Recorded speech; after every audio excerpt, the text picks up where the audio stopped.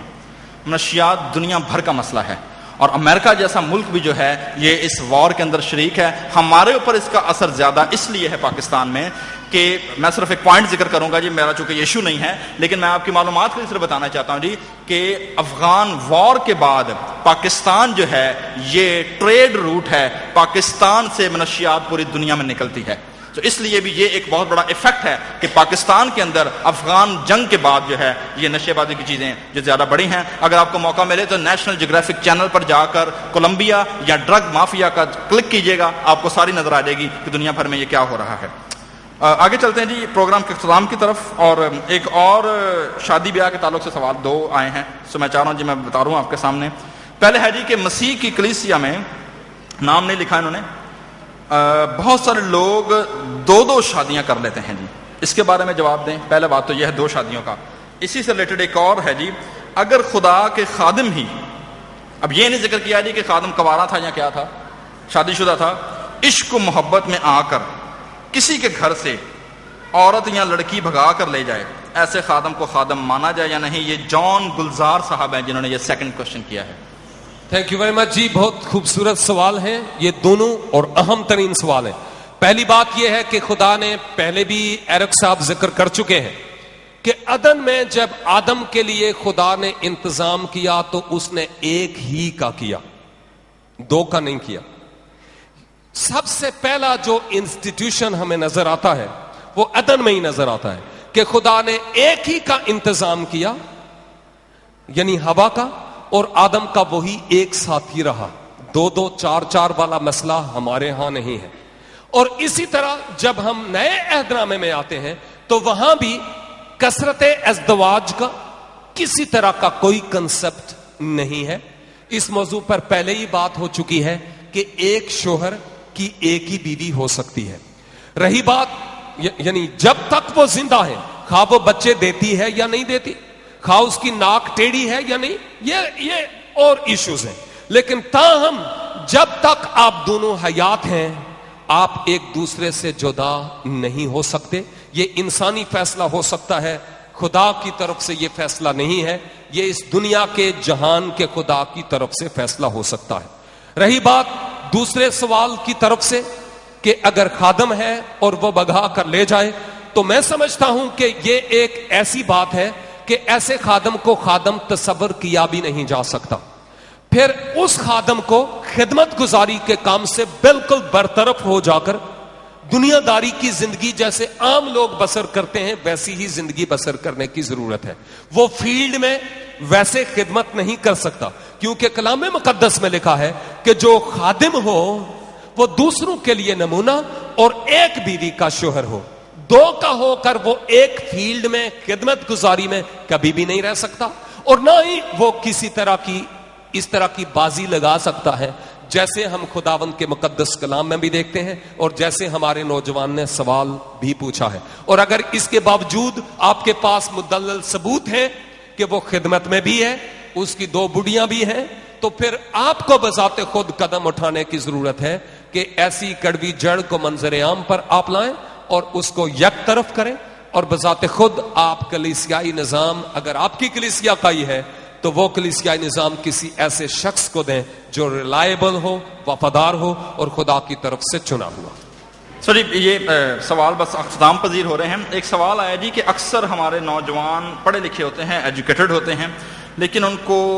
نوکری نہیں ملتی، کیوں کہ بہت جگہ پہ قوم پرستی ہوتی ہے، کیوں؟ یہ سوال ہے جی۔ لیکن میں فارغ صاحب کے پاس جانے سے پہلے بتانا چاہتا ہوں جی کہ اگر آپ کے پاس ٹیلنٹ ہے اور آپ اپنی اس ٹیلنٹ پر بھروسہ ہے آپ کو، اور آپ کسی جگہ جاتے ہیں، تو یہ میں آپ کو گارنٹی سے کہتا ہوں جی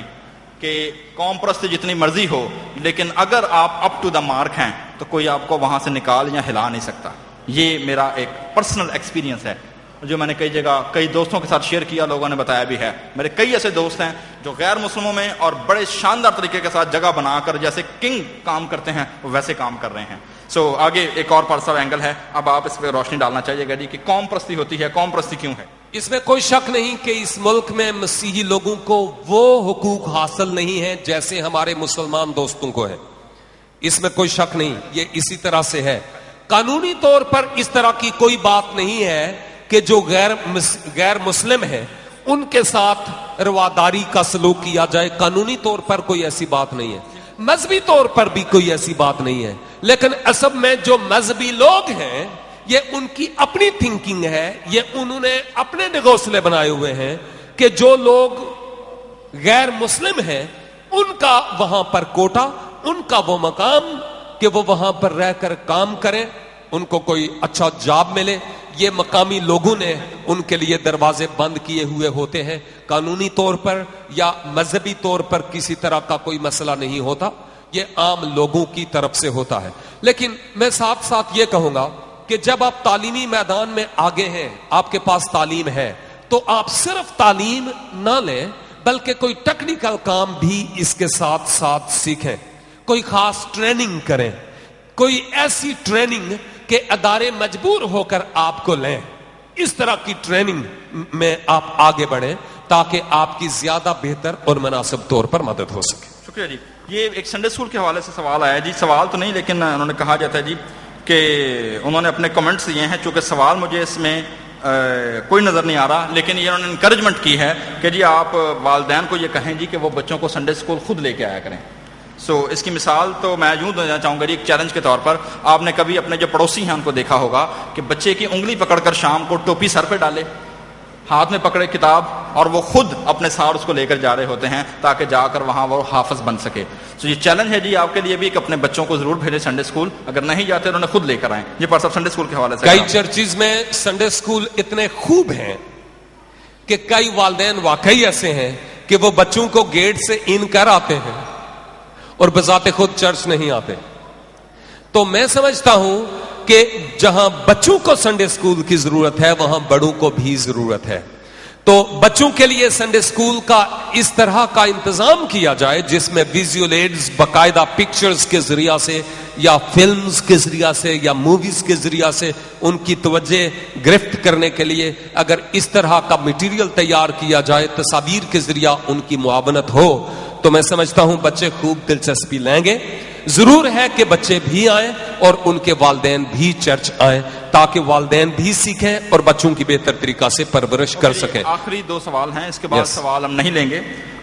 ایک تو سوال ہے جی کہ یہ مجھے نہیں پتا ان کے ذہنوں میں کیا ہے، لیکن چونکہ 2 بار یہ سوال آیا ہے، بابر ایمانویل کرنگی 2.5 نمبر اور سیمسن انور جان کرنگی 2.5 نمبر، ایک علاقے میں لگتا ہے یہ کوئی وہاں پر کوئی لگتا ہے بحث چھڑی ہوئی، اور وہ ہے جی کہ ایک نوجوان غلطی سے یا ناسمجھی سے روح کا گناہ کر لیتا ہے تو اس کی کس طرح سے معافی ہے۔ اسی سوال کو ایک اور اینگل سے سیمسن انور جان نے پوچھا ہے، انہوں نے پہلے 2 کمنٹس دیے ہیں۔ توبہ کرنا آسان ہے لیکن گناہ چھوڑنا مشکل ہے، ان کا اپنا تجربہ ہے جی یہ۔ کسی کے آنسو پہنچنا بھی نیکی ہے، کمزور ہے وہ شخص جو دعا نہ کرے، بڑی اچھی باتیں لکھی ہیں۔ لیکن آخر میں چھوٹا سا سوال ہے، روح کے گناہ کی معافی کیا ہے؟ اب پہلے تو یہ ذرا کلیئر مجھے نہیں، آپ شاید سمجھ پائے ہوں کہ یہ روح کا گناہ کیا ہے اور وہ کیا سمجھ رہے ہیں جی، کیا معافی چاہیے۔ میں پھر سے اسی آیت کی طرف جاؤں گا جو پہلا یوحنا 1:9 ہے، اور اس کے مطابق خواہ گناہ کوئی بھی کیوں نہ ہو، اگر ہم اپنے خداوند کے حضور سچے دل کے ساتھ اقرار کرتے ہیں اور پھر ان راہوں پر نہیں جاتے تو ہمارا خدا ہمیں معاف کرنے میں سچا اور عادل ہے۔ یہ ایک اہم ترین حقیقت ہے جو کتاب مقدس میں ہمیں نظر آتی ہے، اس کے علاوہ مجھے کوئی اور ایسی بات نظر نہیں آتی۔ ہاں اگر آپ اس حوالے کی طرف اشارہ کر رہے ہیں کہ جناب باقی تمام گناہ معاف ہو جائیں گے، لیکن وہ گناہ معاف نہیں ہوگا جو روح کے خلاف ہوگا، خدا کے روح کے خلاف، روح القدس کے خلاف والے گناہ کی بات اگر اس طرف اشارہ ہے تو میں سمجھتا ہوں اس کا مطلب یہی ہے جو صلیب کے پیغام کا، خداوند یسوع مسیح کا انکار کرتا ہے، یہی اصل میں روح القدس کے خلاف گناہ ہے، اس کے علاوہ کوئی اور گناہ نہیں۔ ٹھیک ہے جی، میرا خیال ہے یہ کلیئر ہو گیا ہوگا، کیونکہ خداوند یسوع مسیح نے بھی خود کہا تھا کہ جب روح نازل ہوگا تو وہ تمہیں قوت دے گا اور میری گواہی کے لیے تمہیں کیا کرے گا؟ تیار کرے گا۔ سو روح کا جو پراپر پرپز ہے زمین پر دیے جانے کا وہ یہ ہے کہ وہ یسوع کا جلال ظاہر کرے۔ ایک سوال آیا ہے جی کہ جو لوگ خدا کی طرف بھی ہوں اور بت پرستی بھی ہوں اور چرچ کے کاموں میں بھی آگے ہوں، ان کے بارے میں بیان کریں۔ ایسے حضرات کے لیے یہ ضروری ہے کہ مقامی طور پر پاسبان کی یہ کمی ہے اصل میں کہ وہ کن کن طرف لگے ہوئے ہیں، اور چرچ کے کاموں میں شاید ایسے لوگ اس لیے آگے ہیں کہ ان کے پیسوں سے شاید پادری صاحب کا پیٹ پلتا ہو، میں بھی یہ وجہ بھی ہے جس سبب سے پادری صاحب بذات خود اگر 2 نمبر نہیں ہے، اگر 1 نمبر ہے تو پھر وہ کبھی بھی اس کے ساتھ سمجھوتا نہیں کریں گے۔ ایسا شخص جو بت پرستی بھی کرتا ہے، ایسا شخص جو چرچ کے کاموں میں بھی آگے ہے، ایسے شخص کو عام طور پر آگے نہیں آنے دیا جانا چاہیے۔ اس کو کہا جائے کہ جناب 2 مالکوں کی آپ خدمت نہیں کر سکتے، ایک ہی کی کر سکتے ہیں۔ اگر کوئی شخص کسی غلط طریقہ سے پیسہ کماتا ہے اور وہ چرچ میں لاتا ہے، چرچ کمیٹی قطعی طور پر اس پیسے کو قبول نہ کرے۔ اگر کوئی ایسا شخص ہے جو نشہ بیچتا ہے، بہت آمدن ہے لیکن اس آمدن کو دایا کی نکالتا ہے اور وہ چرچ میں لاتا ہے، چرچ کو قطعی طور پر قبول نہیں کرنا چاہیے، کیونکہ خدا قبول نہیں کرتا اس طرح کی بات ہے۔ ہمارے مسیحیوں پر توہین رسالت کا الزام لگا کر ان بھائیوں پر ظلم کرتے ہیں اور وہ لوگ بہت سی تکالیف برداشت کرتے ہیں، جان کی قربانی بھی دے رہے ہیں، اور یہ توہین رسالت کا الزام کیسے ختم کر سکتے ہیں؟ اس کا حل کیا ہے؟ میں اس میں تھوڑا سا ایک چیز ایڈ کر دوں جی، یہ یاد رکھیے گا کہ توہین رسالت کا شکار صرف مسیحی نہیں ہوئے، ان میں قادیانی بھی ہیں، ان میں ہندو بھی ہیں، ان میں مسیحی بھی ہیں اور ان میں مسلمان بھی ہیں جن پر یہ ظلم ہوئے ہیں۔ لہٰذا اگر آپ پیس اینڈ جسٹس کمیشن کی جو رپورٹ ہے اگر آپ اس کو پڑھیں تو اس میں آپ کو ساری لسٹ مل جائے گی۔ پارس صاحب اس پہ کمنٹ کرنا چاہیں گے؟ میں صرف یہی آپ کے گوش گزار کر رہا تھا کہ یہ قانون نیا نہیں ہے، عہد عتیق میں آلریڈی اس طرح کی ہمیں باتیں ملتی ہیں کہ جہاں پر لوگوں کو کہا گیا تھا کہ تم ہماری مانو، اگر نہیں مانو گے تو تمہیں قتل کر دیا جائے گا۔ دانیل ان کی ایک مثال ہے، صدرک میشک اور ابدنجو اس کی ایک مثال ہے، اور بہت ساری ایسی مثالیں ہمیں عہد عتیق میں ملتی ہیں۔ اور پھر میں یہ بھی کہہ رہا ہوں کہ ایسے قوانین کا اس زمانے کے اختتام پر بننا ضروری ہے، کیونکہ ایسے قوانین اگر بنیں گے نہیں تو مسیحا کے دہن مبارک کے جو اقوال ہیں،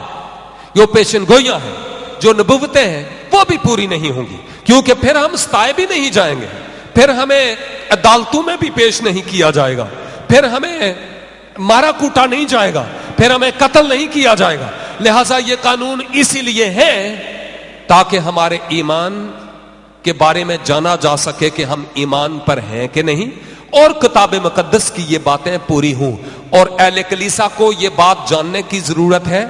کہ ابتدائی مسیحیوں سے لے کر آج تک مسیحی کلیسیا کی تاریخ خون سے لکھی ہوئی ہے۔ ہم چوپڑی ہوئی نہ ڈھونڈیں، ہم ان لوگوں کے بارے میں دیکھیں جنہوں نے اپنی جانیں قربان کی اس انجیل کی خوشخبری کے لیے۔ تو خدا کا شکر کریں ایسے قوانین کے لیے، کیونکہ شاید خدا نے بذات خود اجازت دی ایسا ہونے کے لیے تاکہ کھوٹے اور کھرے کی تمیز ہو سکے۔ اسی ایشو کو یہیں پر ختم کرتے ہوئے اس ایشو پر میں صرف ایک کمنٹ دینا چاہوں گا کہ church can not bless without bleeding. خون بہائے بغیر کلیسیا کبھی بھی بابرکت ثابت نہیں ہو سکتی۔ جیسے پارس صاحب نے ذکر کیا ہے، کلیسیائی تاریخ ان شہیدوں کے لہو سے بھری ہوئی ہے جنہوں نے تاریخیں رقم کی ہیں۔ سو ابھی یہاں تو کچھ بھی نہیں ہے، ابھی تو ہم ذرا سی ہلکی سی مار پڑے تو ذرا چیخ اٹھتے ہیں، ذرا ہسٹری پڑھیں لوگوں کی جنہوں نے لہو سے لوگوں کے اور اپنے بدنوں کی راکھ سے جنہوں نے اسٹیڈیم کی زمینیں بھری ہوئی ہیں. سو میرا خیال ہے کہ آج کا پروگرام ہم اس کو یہیں پر اختتام کرتے ہیں. گو ان میں جو ایشوز ڈیل ہوئے ہم ان پر سیر حاصل جواب یا بحث نہیں کر پائے کیونکہ ہر ایک سبجیکٹ اپنے اندر ایک وسیع کینوس لیے ہوئے ہے. خدا نے موقع دیا تو پھر دوبارہ کسی نئے پراپر سبجیکٹ پر جو ہے صرف ایک سبجیکٹ پر رکتے ہوئے اس پر بات کریں گے تاکہ کلیسیا کے لیے باعث برکت ہو سکے. پاری صاحب آپ کا اور آپ کے سارے ٹائم کا بہت بہت شکریہ. خدا آپ کو برکت دے اور خداوند نے چاہا تو پھر دوبارہ کسی نئے پروگرام کے ساتھ آپ کے ساتھ ضرور شامل ہوں گے. خدا آپ سب کے ساتھ ہو.